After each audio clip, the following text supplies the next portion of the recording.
Hello, everyone, and welcome back. My name is Isaac. Just want to point your attention to our virtual schedule, which is currently posted on our Facebook page. Is where you can find out about more segments like this, more read out loud sessions, and all sorts of entertainment um, that's happening throughout the day and throughout the week. Tonight's segment is going to be on the Black Lives Matter movement, a history on the movement and how it started. Joining us from New Jersey is Dr. Donna Auston. Dr. Austin is an anthropologist, a writer, an activist whose body of work focuses primarily on race, ethnicity, gender, religion, media representation, and Islam in America. Her dissertation research explores Black Muslim activism and spiritual protests in the post-Ferguson Black Lives Matter era. Some of her other written work includes book chapters on the historical contributions of African American Muslims in the arts, culture, and social justice movements, and the connection between Islamophobia and Black Lives Matter. She currently teaches at Rutgers University and is a member of the recently formed Black Muslim COVID Coalition. Dr. Austin received her PhD in anthropology at Rutgers University. Thank you for being with us and welcome. Thank you for inviting me. It's good to be here. On May 25th, 2020, George Floyd's last words were, "I can't breathe," to Minneapolis police officer Derek Chauvin. Floyd has now become a symbol of social and racial injustice in America. His murder brought more attention to the Black Lives Matter movement. Black Lives Matter protesters are now pouring in the streets across America with protest signs in one hand and a raised clenched fist in the other, chanting, "No justice, no peace," and "I can't breathe." Will these demonstrations be enough to change America, or will we have to experience another 8 minutes, 46 seconds of a deadly encounter with a police officer? My first question to you, Dr. Austin, is the Black Lives Matter movement has garnered support across the country and internationally. However, many people do not understand when and how the movement formed. Can you give a little background on how the Black Lives Matter movement formed? Okay, sure. I think one of the things that it's important to remember is that although for a lot of people, the Black Lives Matter movement feels new and is new in terms of what what they know, right? Or it seems to have emerged out of nowhere. In ways, I like to think about it as being both old and new. On the one hand, what we saw in 5 or 6 years ago, in the aftermath of Trayvon Martin's murder and the subsequent acquittal by George Zimmerman, the phrase Black Lives Matter sort of gains traction in that era on the internet, right, as a social media hashtag, sort of affixed to reflections on racialized violence, both by police, but also by civilians, right? That often, for Black people, even though they're technically not law enforcement murders, often sort of feel experientially very similar, right? Lynchings, historically, and other sorts of racialized violence have often sort of happened with the explicit or implicit sanction of law enforcement. And so this emerges in 2013, immediately after the acquittal of George Zimmerman, as a phrase, right, that starts to get circulated on the internet. It gets picked up again with a little bit more steam in the aftermath of Michael Brown's murder by police officer Darren Wilson in Ferguson, Missouri, and the protests that ensued after that, right? Michael Brown is shot down. He's accused of robbing a convenience store, stealing some cigars, and is shot down. His body's left in the ground for 4.5 hours. And residents of that St. Louis suburb engaged in protest, if you all may remember, some of you may remember, for at least 2.5 months consecutively, like every day, right? And were met with a considerable amount of retaliation on the part of the police department, tanks, tear gas, etc. And of course, renewed a conversation about the question and the problem of police brutality that again seemed to emerge out of nowhere, but is actually a very old problem, right? Police brutality, I mean, we just lost John Lewis, right? And we know, of course, that one of the incidents for which he is most famous for having participated in is Bloody Sunday, right, in Selma, Alabama, in the 1960s, right, where those peaceful protesters were beaten, tear gassed, and other sorts of violence enacted on them by police brutality. We know that the Black Panthers, of course, that emerged in 1966, also made police brutality sort of the central plank of one of the central planks of their social justice platform. So the problem and resistance to police brutality as it impacts particularly Black communities, but also other communities of color, is in fact very old. But the Black Lives Matter movement begins to coalesce first after Trayvon Martin, also after Michael Brown's murder, and then of course, right in the same time period, within a couple of weeks, Eric Garner, who was first sort of known for that, that phrase, "I can't breathe," sort of came into the public consciousness. Another Black man killed this time in Staten Island by a police officer, strangled to death. These events sort of happened right in a reasonably close proximity to one another, and sought to and actually served to really coalesce a renewed movement for racial justice and against police brutality, particularly directed towards minority communities in 2013, 14, 15. And then, of course, it sort of continues, ebbs and flows, but then, emerges again on our collective view screens, right, with the death of Breonna Taylor and George Floyd in the last few months. So that's a very quick and dirty. We can talk some more about some of the particulars, but that's sort of how we got here. Okay. My next question is, there's a confusion among Americans who are trying to support the Black Lives Matter movement. For example, many Americans often say that all lives matter or blue lives matter. In this confusion, the question of Black on Black crime is often brought up as well. Can you explain why these are the talking points in terms of supporting the movement? Well, in my estimation, really, those talking points are sort of attempts to skirt the problem and attempts to actually really avoid looking at what's happening here. And what's happening here, right, is the fact that Black people are disproportionately victims of killings and violence, because of who they are, right? Not because they're committing more crimes necessarily, not because they deserve it, not for any of these reasons, right? But I think I personally read all of these phrases as an attempt to sort of divert the question away from the central fact that we really, as a nation, have not been able to get past the foundation of anti-Black racism and the violence that comes with that. Right, because Black people come into this hemisphere violently, and the foundation of that, right, is in fact forced, violent brutality that actually builds the United States. It's also true historically, right, that organized policing, as we know it in the United States, begins as what were known as slave patrols. These are vigilante crews of whites dispatched to retrieve and capture fugitive enslaved people who had run away. And so the connections between policing in the United States and violence against Black people is at the very foundation of the institution of police in this country. So, and this is something that most of us don't know, right? But also when it comes to sort of solving the problem, right? It's been very difficult for the United States to admit, for people in the United States, for us collectively, right?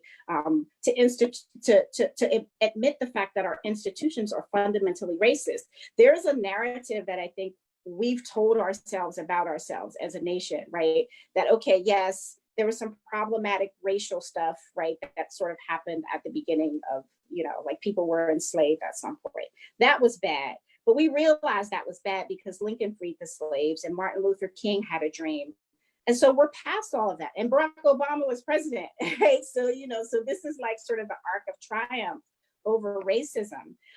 But that's not really what's happened, right? And there's so many ways that we could talk about how racism persists as a culture and as a set of institutionalized practices. And policing is one of those places where that happens, right? So to say that all lives matter, when we are talking about the particular problem of how Black people are targeted and violated and brutalized, really it's a diversion, right? So we don't say, for example, if I come to you and I knock on your door and I say, hey, or I call you on the phone, I'm a telemarketer, and I say, hey, we're raising money for breast cancer awareness. Would your response to me be, well, what about liver cancer? Or what about leukemia? Or what about HIV and AIDS, right? You would say that this is a problem that has a specific, it's a specific type of problem that's killing people in a particular way, and we need to pay attention to it and figure out how to solve breast cancer, how to cure breast cancer, right? Not, well, what about all these other diseases, right? And so it becomes sort of a derailing tactic, right? And similarly with the question of Black on Black crime, the fact of the matter is that, and of course, this is because institutionalized racism and systemic racism is so ingrained in the culture of how the United States operate. We're still a very highly segregated society, right? Racially, okay? And so crime in general happens typically as a matter of opportunity and proximity, right? So if you live near Black people and you are a criminal, you are probably going to, you're a lot more likely to commit crimes against those who live near to you. And this is the same across racial groups. White people commit more crimes against white people, right? But we single out and pathologize, and make it into some sort of, fundamental cultural problem, that this idea that Black people are, they kill each other. So, and then the logic, I mean, when you really dig behind the surface of that question or that phrase or that argument, right? Well, it's, we can't pay attention, we can't talk about the ways that, or we shouldn't talk about, or the ways that police are gunned down by Black people or strangled by Black people or whatever, because they kill each other. What that also, the subtext there is, well, Black people are savages that don't value life. So there's no reason why the US government or the US state needs to protect their lives because they're savages. And this is also a very old racial trope, right? It's a very old racial narrative and myth, right? That Black, I mean, this is how slavery was justified, by this sort of, this idea that Black people were savages and needed to be civilized. And so that hasn't really gone anywhere. It's just sort of transformed into the conversations and the arguments, right? That we are still regurgitating, many of us, right? In order to justify violence against Black people in the present. And that's a problem. What are some of the other challenges that the Black Lives Matter movement are concerned with? We hear a lot about police brutality, but could you speak to the other challenges that the movement is focused on? Well, I think in general, I mean, one of the things that that I didn't necessarily expand upon in my opening in response to the question, like, what, where did the Black Lives Matter movement come from, right? Is, of course, it consists of, like all social movements, it consists of a lot of different activists, players, organizations, right? Sort of organized roughly around a coalition of issues. So if we think about, for example, the civil rights movement, right? Some of the things are, of course, we think about Martin Luther King and John Lewis and Rosa Parks, and if we're really, really fancy and learn it, we might know some lesser known names like, Claudette Colvin or Joanne Robinson, right? But we think about certain individuals and maybe certain, like, sort of mainstream organizations that we might know, the Southern Christian Leadership Conference, Student Nonviolent Coordinating Committee, those sorts of, names come to mind, right? So keep in mind, right, when we talk about the Black Lives Matter movement, just like when we talk about the civil rights movement, right, you're not talking about sort of a singular group singular organization, singular personality, right? You're talking about a whole bunch of grassroots organizations. Some of them have sort of a national scope. Some of them are more localized to Newark or Jersey City or Baltimore or Minneapolis or whatever, right? And so you have, I think, a lot of different people organizing around issues that impact negatively Black life broadly. Police brutality being one of them, but of course the closely related problems of mass incarceration, right? Also, other sorts of criminal justice related problems.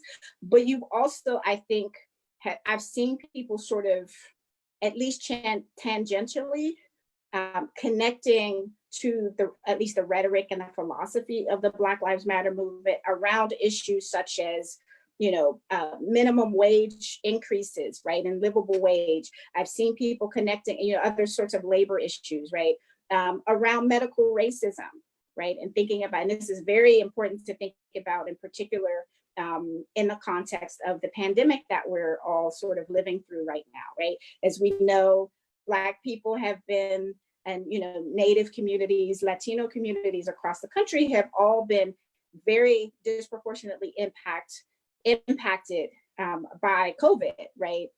Not just the actual disease or the actual virus, right? But also sort of the repercussions, right? The sort of secondary repercussions, loss of income and jobs and employment, et cetera, right? So all of these, redlining, housing, food security, right? All of these issues that have the potential and do actually impact very negatively life chances for Black people, I think have been, in some ways, I've seen connected, at least philosophically, if not sort of, in a real tangential. So I've seen, activists and scholars talking about their issues within the context of this movement, right? Even if they work on, again, something like, the fact that we have more per capita liquor stores than we do, vegetable markets, for example, in many of our communities. So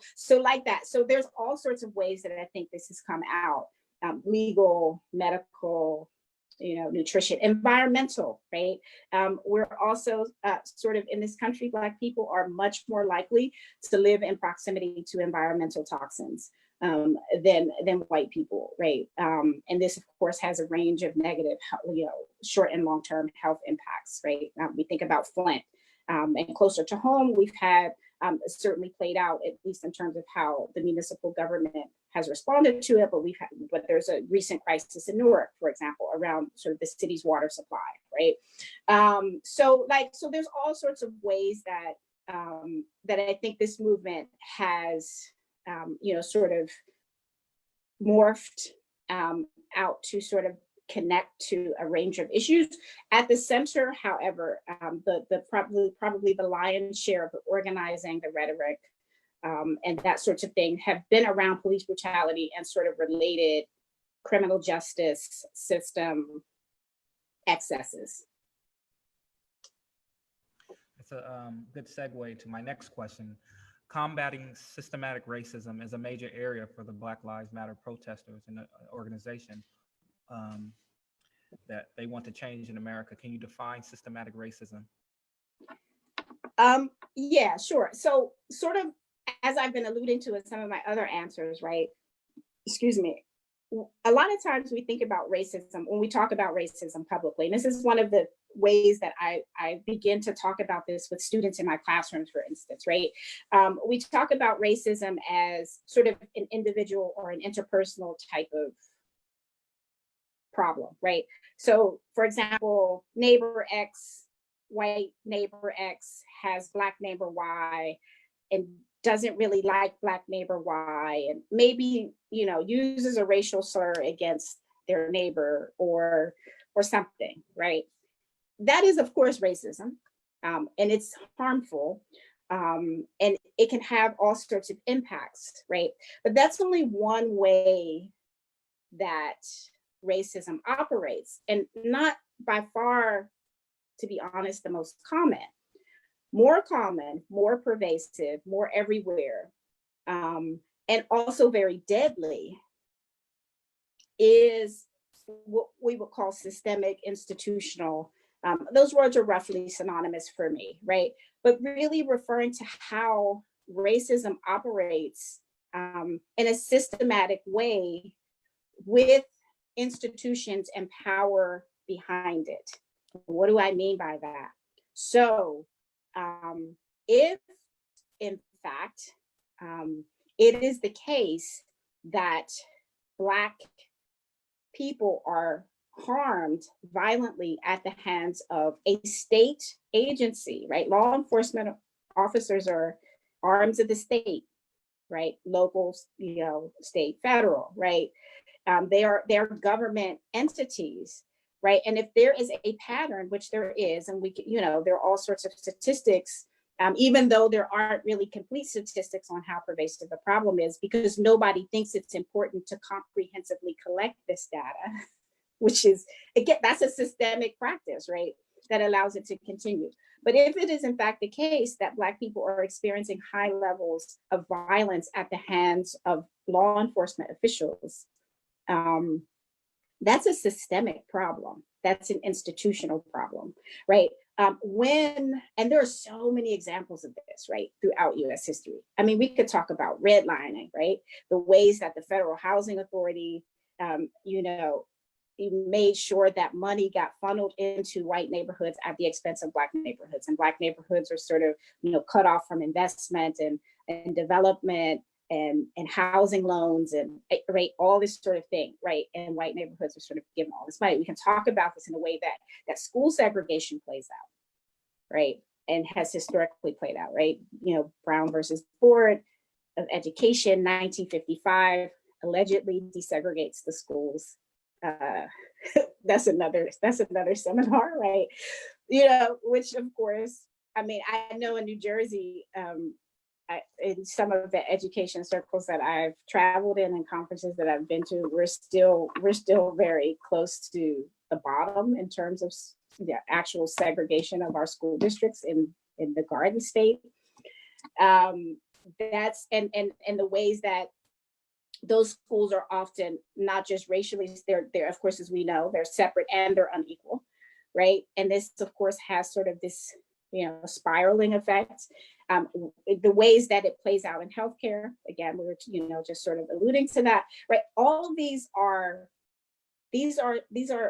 systems that people have to navigate in order to, to live, right? But the racism defines the policies, the operating culture, the responses, the resources that are allocated, right? All of these things are dictated by principles of racism. So when that's the case, what you have is something that is more problematic than the individual incidents of racism. So how this plays out, and we'll take just to sort of tie it back to something that's maybe more connected to the Black Lives Matter movement, like strictly speaking. We talked about Trayvon Martin. I mean, we know the story, right? Trayvon Martin, young man, walking home in the rain, to his family's home, is accosted, is, identified by a white presenting man, George Zimmerman, who sees him, automatically decides that he's suspicious, he's up to something that's, nefarious, whatever, right? George Zimmerman, now that's an individual assessment, right? This white man A decides that white boy B is criminal and up to no good. But then what happens? George Zimmerman calls it in. Your 911 operator tells him don't pursue. He does anyway. He pursues Trayvon. They get into an altercation. He shoots Trayvon in the chest, and Trayvon dies as a result of that altercation. What happens after that? George Zimmerman, the police come. Now they're the state. Now this is where the system enters.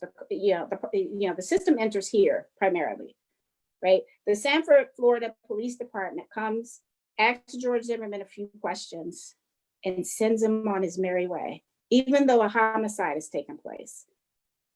So that decision to not, I mean, there's a dead body here, right?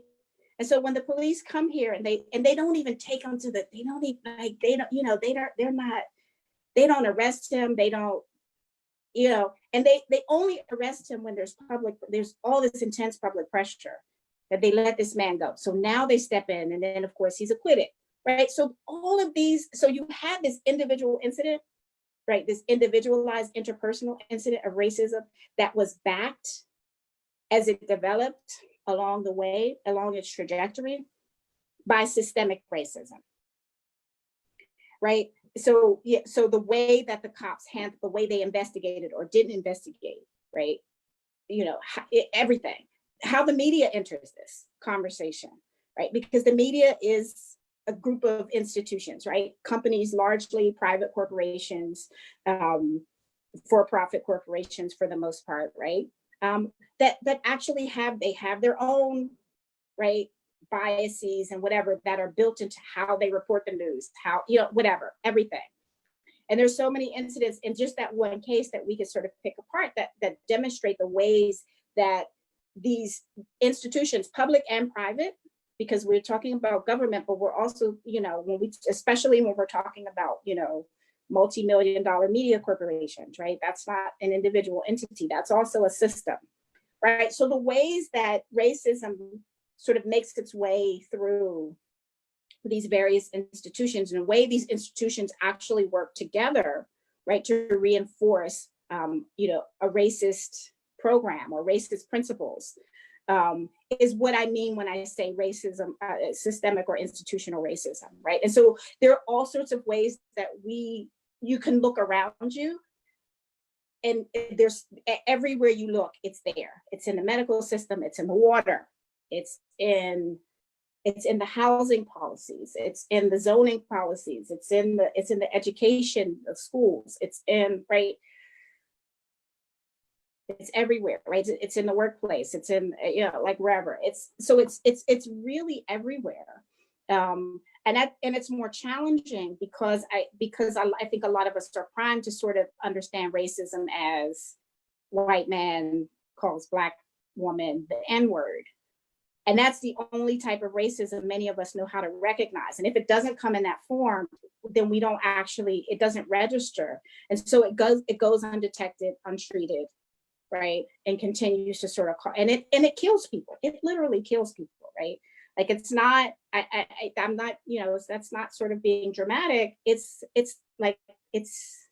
I remember, so as an anthropologist, you know, I do field work, and, you know, which means I go out and basically hang out with people and sort of make observations about all of the things that I see, like for an extended period of time, right? One of the things that has stuck with me at my, you know, my time that I spent at protests and that sort of thing, there's a sign that I've seen at a couple of protests, but I remember taking a picture of it because it was so eloquent in capturing sort of the nature of the problem. And the sign is just a black and white sign that somebody was holding up, and it said, "White supremacy is deadly."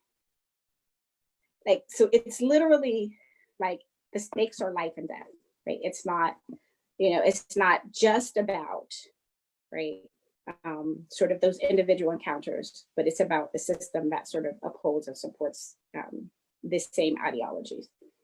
I want to stay with combating systematic racism, but this next question is directly related.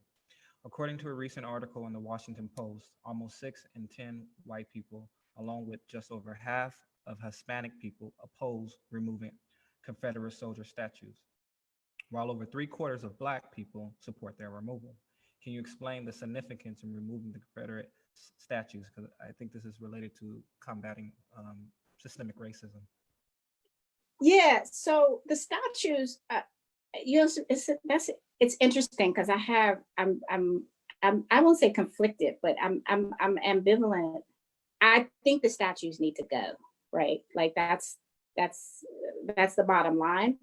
But I'm also interested in how, like, what's going to happen after the statues are gone? Because I'm like, okay, get rid of the statues, but please don't stop there. That's my ambivalence. So full disclosure. But but I think it's for me, it's actually, it is really interesting because I don't know, statues, I don't know, a lot of times we're not even really paying close attention to them. I mean, I'm from Pittsburgh originally, and there was a really offensive statue not too far from where I lived. They actually got rid of it a few years ago, but it was there for most of my life, of Stephen Foster. And it depicted him with, like surrounded by Black caricatures, right? Like, like children, right? So really like, like Sambo type, Pickaninny type. And it was really, really, really awful. And it's interesting because I passed that statue so many times in my life and I never looked at it until I was like, wait a minute, like, oh my God.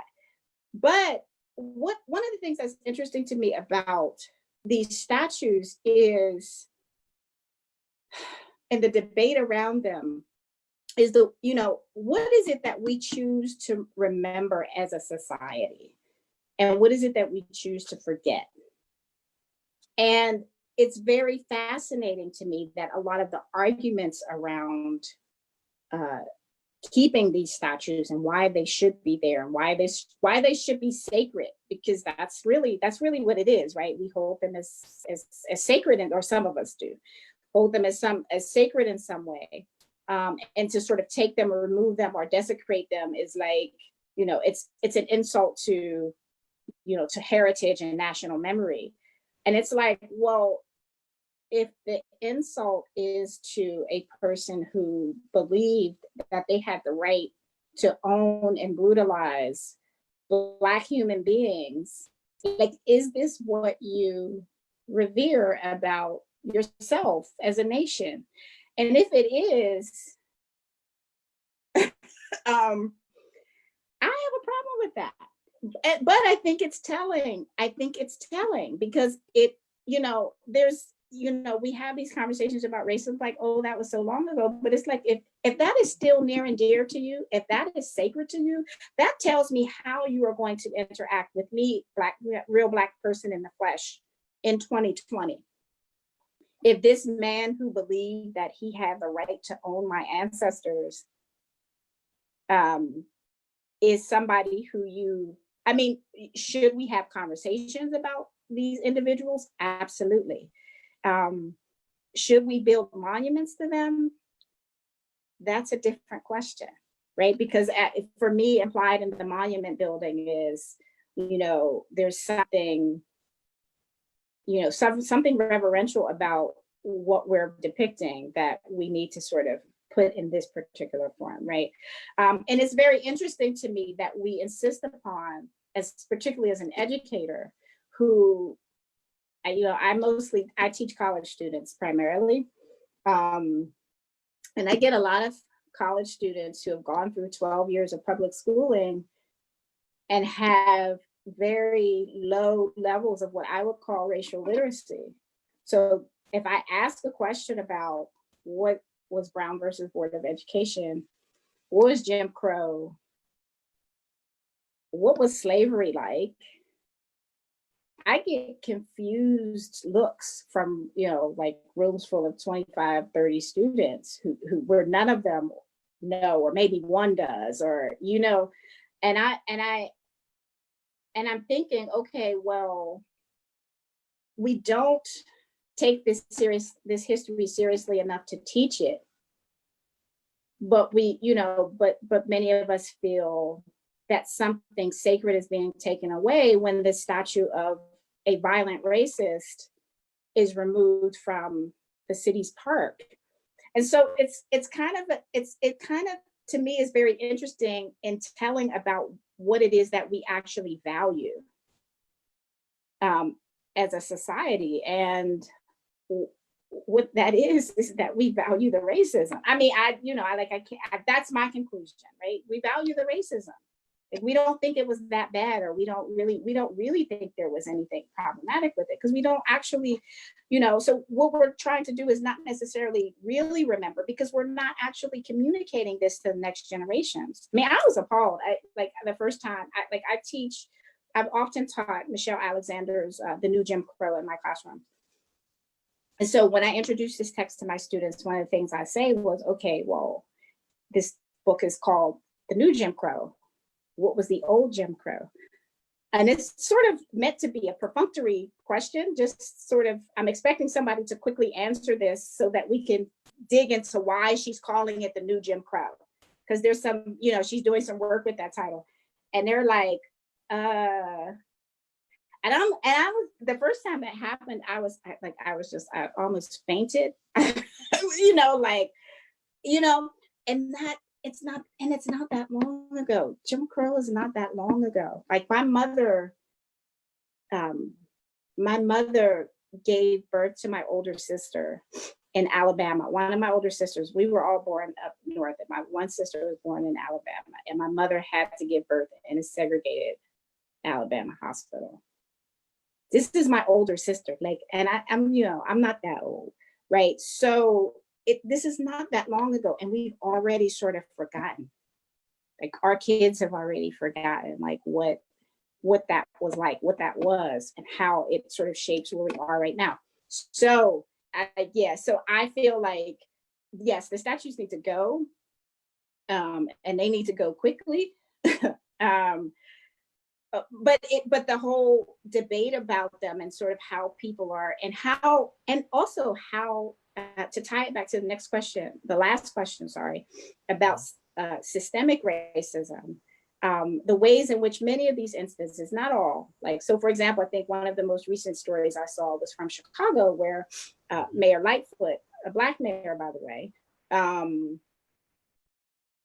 was had police protecting this. It was a Columbus statue, I think. And that's systemic. That's like government, municipal resources being diverted to protect, right? So this is the ways that institutions and governments and are actually deploying resources to preserve material, right? And it's not just, what those police intend to, they're there because they intend to actually enact violence on anyone who crosses the line. Like they're not just there to, for their health, right? So the question is, we are going to actually commit violence on people to protect a thing that is actually not, it's not essential to life. It's not a hospital. It's not a, right? It's a statue of a man with a very checkered racial legacy. And that's putting it politely, right? But there's I'm sorry. There's some supporters who are white and Hispanic who are supporting the movement, but they don't want to give up the statues. So why is that? Do you have a response or opinion on that? Can you be white and Hispanic and support the movement, but say, no, I want to keep these Confederate statues?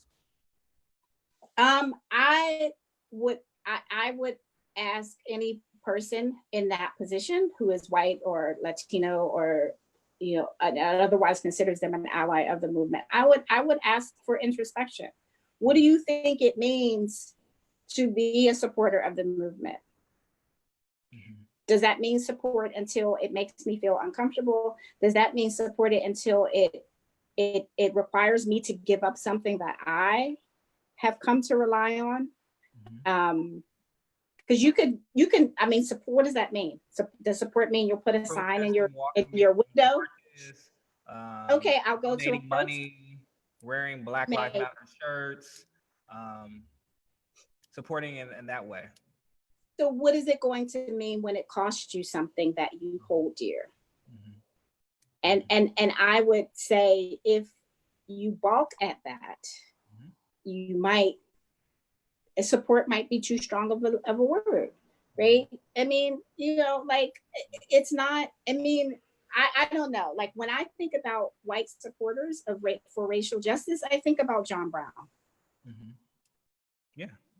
And if you're like, because for Black people and people marginalized and brutalized and all these other things by racism, by systemic racism, by the system, our lives are at stake. And so I think everybody who sort of positions themselves in support, like this is not, it's not a matter to be taken lightly. Like it's going to require putting on them more than putting on a t-shirt. That's just it. Like, because also, as we know, I mean, power does not, power doesn't give up power.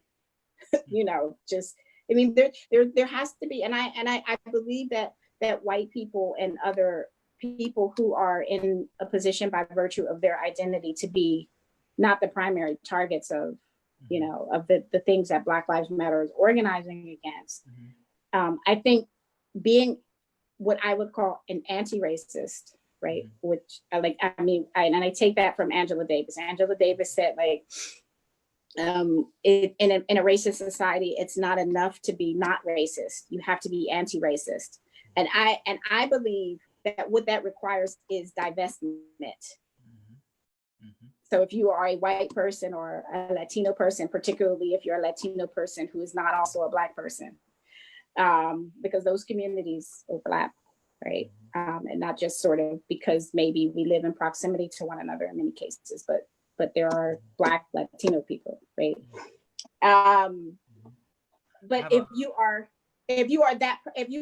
are somebody who's sort of on the sides of this, but wants to be an ally or a supporter or whatever it is, you have to divest. That means you have to say, you know what, I am opting out of, or I'm actively sort of taking myself out of all of the ways that I might perpetuate these unjust systems. And that sometimes requires some introspection and saying, well, wait a minute, what am I really doing here?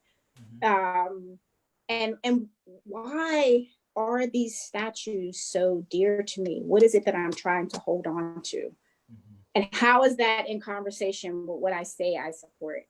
So those are, I think, questions that people have to, that's work that people have to do within themselves, because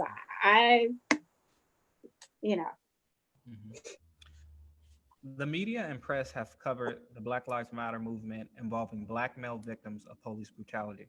However, there are many Black women who are victims of police brutality. Why don't the media or the Black Lives Matter movement cover their stories? I know you mentioned Sandra Bland and Breonna Taylor in the segment, but there's many Black women who have been murdered and been victims of excessive force. So why is there a focus on Black males and not Black women, or equal?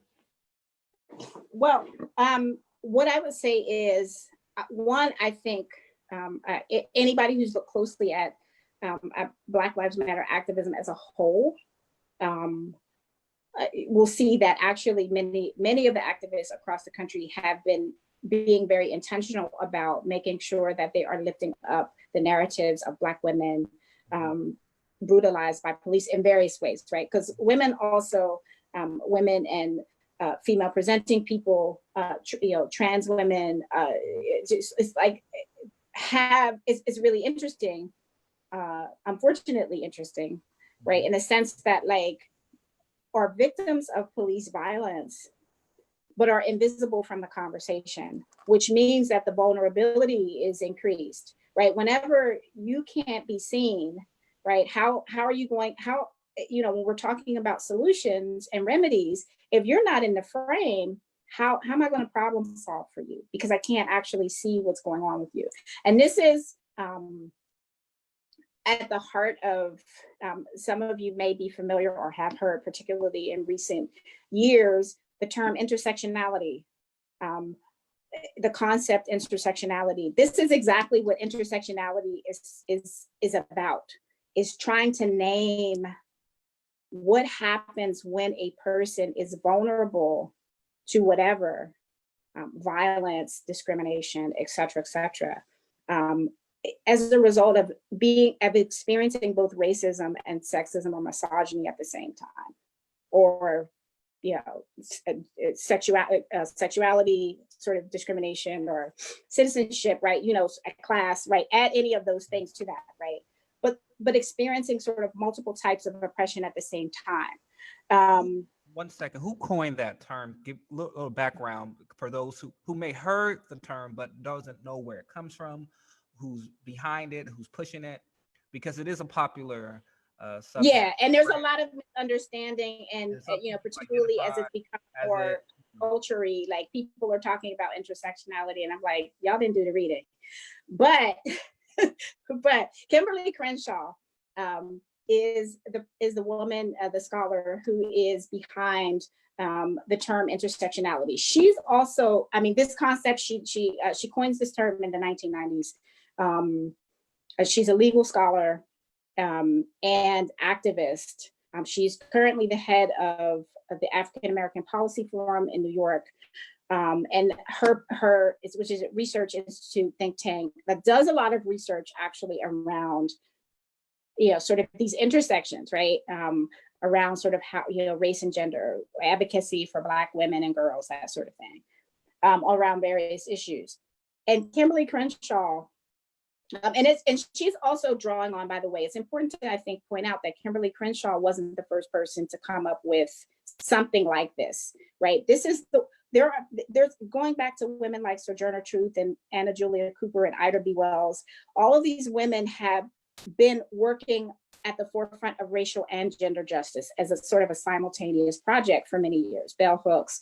There's all sorts of people who have articulated, intersectionality is Crenshaw's term, right? But it's really couched within a longer genealogy of Black feminist thinking, right? Around, around freedom, right? And that has included advocacy on the basis of race and gender. So, and it's interesting too, it's important to sort of, to think about Crenshaw within the context of the Black Lives Matter movement, because in 2015, her African American Policy Forum launched an initiative, which was like a nationwide sort of coordinated, it was two things. It was a social media hashtag, but also a coordinated set of protests that happened when they launched it. It was like all on the same day, and sort of advocacy around this has happened in the years since, right? The hashtag was Say Her Name, right?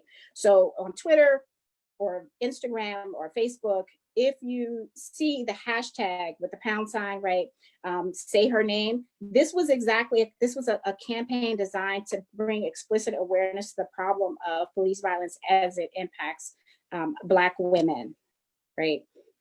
Black cis women, Black trans women, etc., right? And lifting up the names of people like Sandra Bland, like Breonna Taylor, who of course is a more recent victim, but Eleanor Bumpers and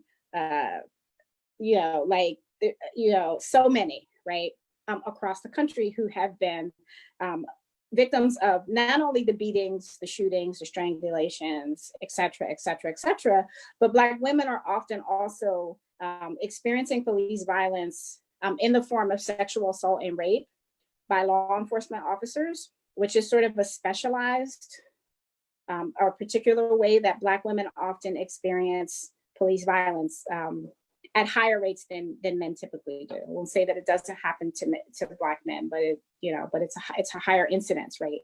And this is largely actually absent from the mainstream conversations around police violence. I know, like for me, for example, when I've talked to media outlets, and I've been very particular about naming Black women, I've often had to sort of like negotiate with editors and reporters about, you have to put that part in there because that's important, because they'll just sort of say it's Black men. And I'm like, so I think for, in my experience, what I've seen, Black Lives Matter activists actually have been trying to shift that narrative quite a bit. It hasn't necessarily been picked up by everybody because, of course, that sort of paradigm shifting is often slow, right? And there's a lot of work that needs to be done to increase people's awareness. So it is a problem, right? Black women are experiencing very similar, if not even exceed, because again, the data is incomplete. So I don't even actually know, because nobody's logging this, right? I think that there, in many cases, it's a function, it's simply a function of the ways that unfortunately sexism also happens in some, movement spaces and in previous movements, right? Because I know if we think about history, going back to civil rights and Black power eras, right? there was some contestation between, Absolutely.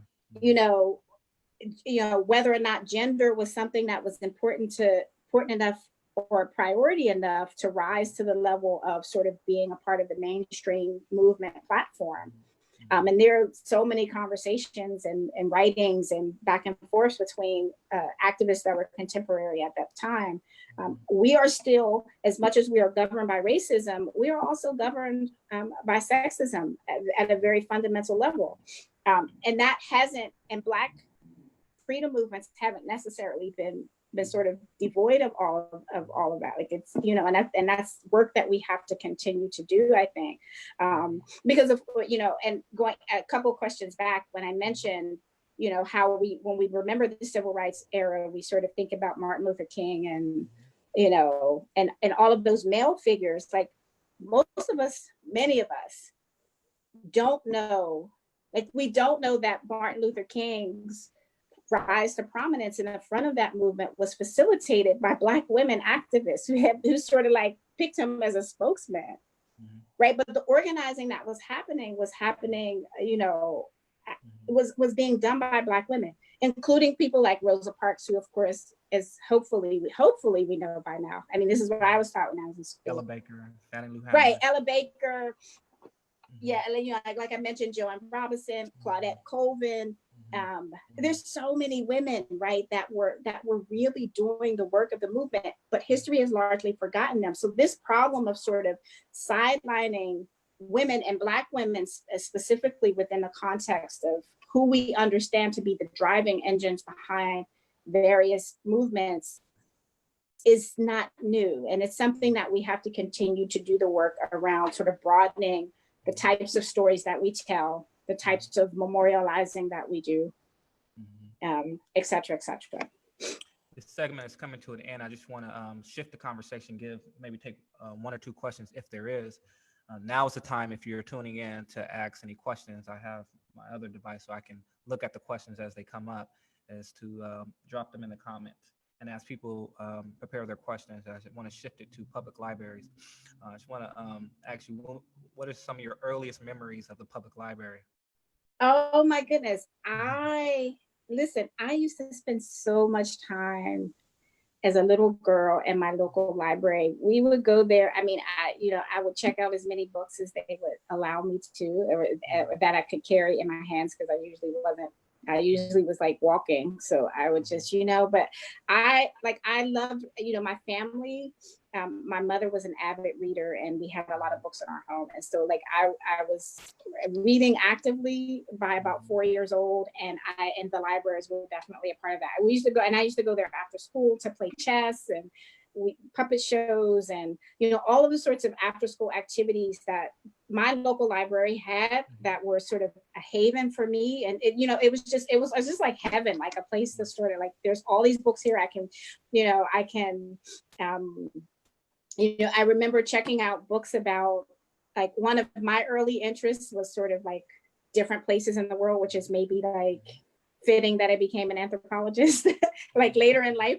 But, you know, so I remember that I used to check out, like, you know, like, so there's like this encyclopedia type book on Brazil, and I would just check that out. And next week it would be like some place in Africa or Nepal, or it didn't, you know, like whatever. Like, so I have so many fond memories of my library, and I like, please support your local library. Please support your local library. Please support your local library, because they're really, really like, you know, like essential institutions in our communities. What's your favorite book? My favorite book? Ooh, that's a tough question. There's so many. I would say, you know, I'll say one of my favorite books, because I think it's probably impossible to pick one. But Ralph Ellison's Invisible Man is one of my favorite books. One of our last speakers that came on said the same thing. So what's another favorite book? What's another favorite book?